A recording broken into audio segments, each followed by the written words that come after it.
These little extras, pet fees, early check-ins, pool heat, they might seem like side notes, but they can cause major headaches if you don't handle them right. And if you're collecting through Airbnb resolutions, forget about clean books. It's a potential mess for your accounting, for your statements, and for your owners. As a property manager, handling guest add-ons isn't just about slapping a new charge on the booking. It affects your revenue, your owner relationships, and your back-end bookkeeping. So in this video, I want to break down 5 of the most common guest-facing add-ons, how property managers typically handle them, and where things can go wrong, especially when you're collecting them after the booking is confirmed. Let's walk through 5 common add-ons and talk about when they show up, who typically keeps the money, and what to look out for. The first is pet fees. Pet fees are charged either per pet or as a flat fee. A lot of times they're added after the guest books, usually through Airbnb's Resolution Center, which I'll talk about in a bit, adds some complexity. Many property managers keep 100% of the pet fee to cover extra cleaning, maintenance, or just general wear and tear. Hot tip, if you're keeping it, make sure it's spelled out in your management agreement. Owners often assume they'll get a cut, and it's a lot easier to clarify this up front than to argue about it later. Next are early check-ins and late checkouts. This one's usually requested by the guest last minute. If you control the cleaning schedule, it's a super easy win for some extra revenue. But here's the catch, these are often added through Airbnb's Resolution Center. That means they're hard to track, might not be taxed properly, and they don't always show up clearly in your statements. Best practice, automate it, make it a productized upgrade. A clear fee up front, ideally built into the booking flow. And while owners might push back a little, wait, the guest is staying longer in my house? This is really operational. This is part of your job as a manager to coordinate, so it's reasonable to keep that fee. Third on the list are damage waiver charges. Instead of holding a security deposit, many managers now use damage waivers, usually between $40 to $75 per booking. This is often treated as management revenue, and in a lot of models it's used to cover minor damages or to pay for a third-party insurance product.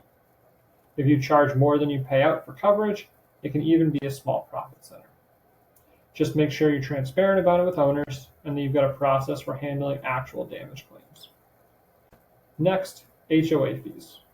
If your property is part of an HOA and you're the one paying the fee, I recommend keeping this off the owner statement. Otherwise, it just adds clutter.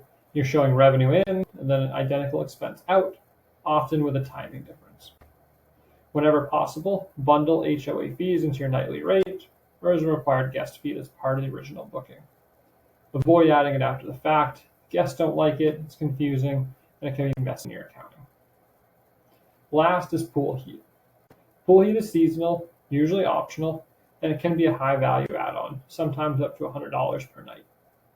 In many setups, the owner is paying the utility bill, so it usually gets passed straight through. But some managers split it and take a commission. This is another good one to build into the booking before the guest arrives. Now, across all these fees, there are really 3 ways managers tend to handle the revenue. First, manager keeps 100%. More control, more revenue, but this can create tension with owners who want to cut. Only use this for items that really belong to the management company. Number 2, owner keeps 100%. This is a clean pass-through, but now you're doing extra work without getting paid. And the third, the management commission applies.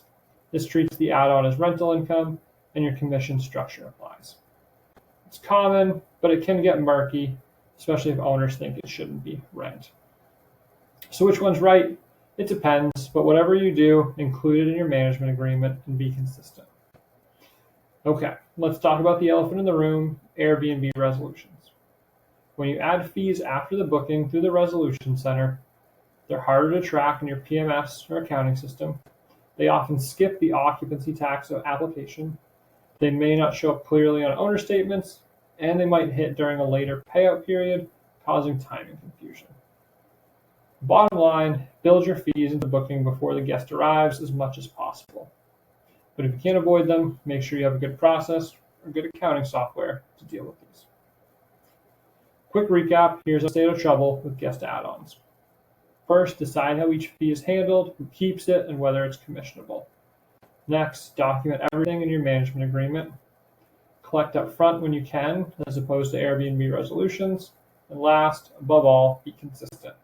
Your bookkeeper will thank you, your owners will too. Add-on fees can be a great little revenue boost, or they can be a total accounting nightmare. The difference, it all comes down to consistency, transparency, and smart systems. If you need help cleaning up your books or building a clear fee policy, we help managers like you streamline their accounting and make smarter decisions. Reach out for a consult, we'd love to help. And hey, if this was helpful, hit that like button and subscribe for more practical tips to grow a profitable vacation rental business without the bookkeeping chaos.